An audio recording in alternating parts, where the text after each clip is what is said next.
now focus. I'm going to discuss the psychology, possible psychology behind why most people cannot stick or adhere to a New Year's resolution. And I'm going to use some material from G.I. Gurdjieff's Fourth Way.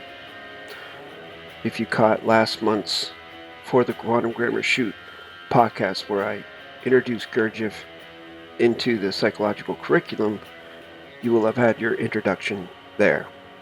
This is not necessarily the second Gurdjieff video. It's just using parts of his teaching to illustrate possibilities, actually probabilities, as to why everyday men and women cannot seem to stick to a New Year's resolution. And it has to do with the theory that Gurdjieff promulgated, that mankind is born into this world with no, basically, rudder, and has no mastery of themselves. And as time goes on, they're programmed, and different personalities appear in them depending upon whether something makes them feel good or something makes them feel bad. So long story short, most men and women, 99% in the world, are like pinballs in a pinball machine. They are totally controlled and directed by external influences. Like a pinball inside a pinball machine. They cannot control where they're going. Something happens, boom, they go this way. Something happens, boom, they go that way. It's like that. And this is based on a theory of multiple, what nowadays you would call multiple personalities. But back then, Gurdjieff called it the I's, as in the letter I. Like the goal of the Fourth Way in enlightenment in that sense is to develop one single I, the master, the absolute. And then you can navigate your way through the now space without being influenced or controlled by external events. It doesn't matter what someone says to you. It doesn't matter what's happening over there. You keep going on your course. You're the director, you're the master, the captain, the navigator. But according to Gurdjieff, none of us are born with that. That has to be developed.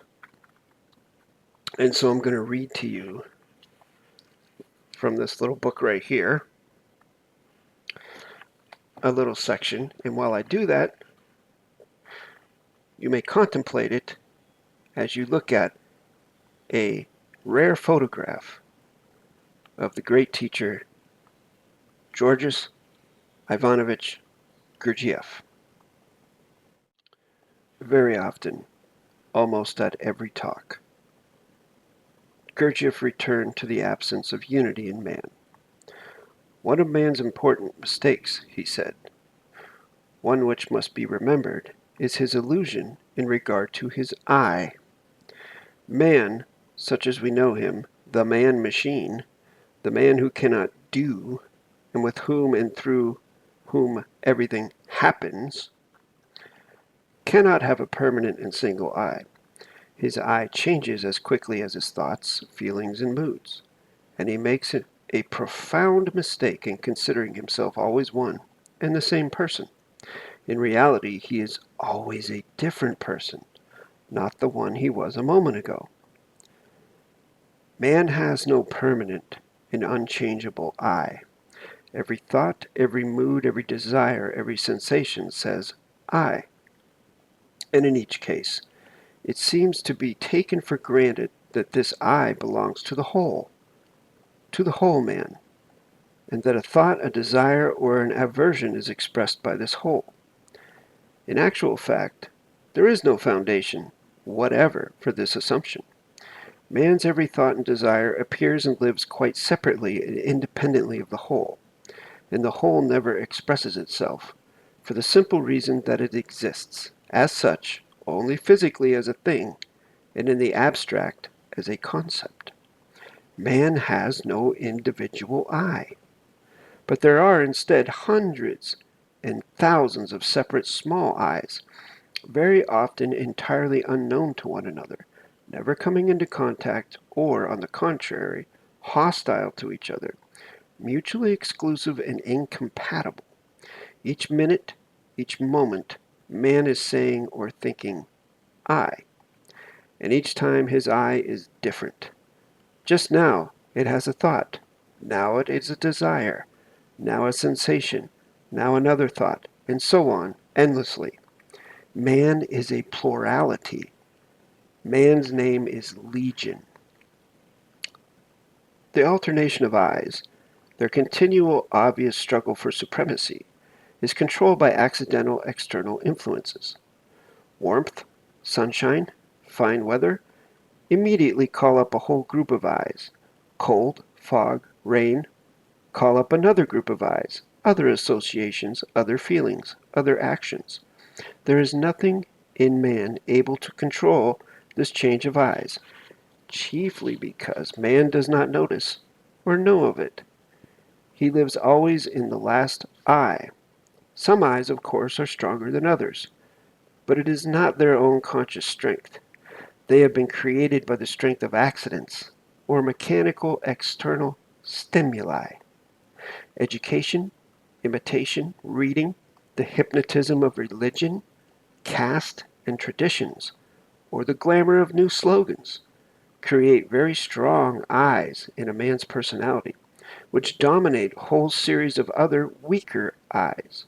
But their strength is the strength of the roles in the centers, and all I's making up a man's personality have the same origin as these roles. They are the results of external influences, and both are set in motion and controlled by fresh external influences. Man has no individuality. He has no single big I. Man is divided into a multiplicity of small I's, and each separate small I is able to call itself by the name of the whole, to act in the name of the whole, to agree or disagree, to give promises, to make decisions with which another I or the whole will have to deal. This explains why people so often make decisions, i.e. resolutions, and so seldom carry them out. A man decides to get up early beginning the following day. One I or group of I's decide this, but getting up in the business of another I who entirely disagrees with the decision and may even know absolutely nothing about it. Of course, the man will again go on sleeping in the morning, and in the evening he will again decide to get up early. In some cases, this may assume very unpleasant consequences for a man. A small accidental I may promise something, not to itself, but to someone else at a certain moment, simply out of vanity or for amusement. Then it disappears, but the man, that is the whole combination of other I's, who are quite innocent of this, may have to pay for it all of his life. It is the tragedy of the human being that any small I has the right to sign checks and promissory notes, and the man, that is the whole, has to meet them. People's whole lives often consist of paying off the promissory notes of small, accidental I's. Eastern teachings contain various allegorical pictures which endeavor to portray the nature of man's being from this point of view. Now, folks, please pay attention here. This is very important. Thus, in one teaching, man is compared to a house in which there is a multitude of servants, but no master and no steward. The servants have all forgotten their duties. No one wants to do what he ought. Everyone tries to be master, if only for a moment, and in this kind of disorder the house is threatened with grave danger. The only chance of salvation is for a group of the more sensible servants to meet together and elect a temporary steward, that is, a deputy steward. This deputy steward can then put the other servants in their places and make each do his own work. The cook in the kitchen, the coachman in the stables, the gardener in the garden, and so on. In this way, the house can be gotten ready for the arrival of the real steward, who will, in his turn, prepare it for the arrival of the master. The comparison of a man to a house awaiting the arrival of the master is frequently met with in Eastern teachings which have preserved traces of ancient knowledge.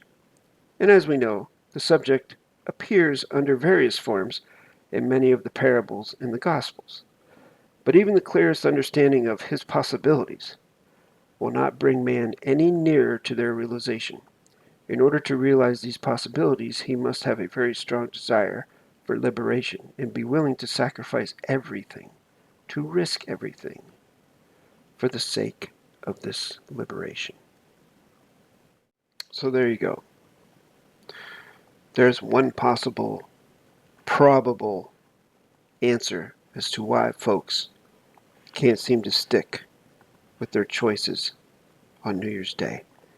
When they make a choice to do this, that, or the third, well, it depends upon which personality was doing that, because there is no cohesive whole to those personalities. Maybe you made the resolution to go to the gym every morning at 9 o'clock, and then you get up one morning at 8 o'clock, and it snowed, and so now you have to shovel the sidewalks and put ice down, and then you slip and fall, and then some other catastrophe happens, and you decide, well, maybe I'll just hit the gym tomorrow. There you go. There's one example among a magnitude of examples. So, this word resolution, this is the issue. I think that folks would find it easier, or actually more beneficial, if they want to go down the path of self-development and learning correct grammar, to get rid of these words if they're going to use correct grammar and instead use positive performance words. And that's what I'm going to be talking about next. Stay tuned.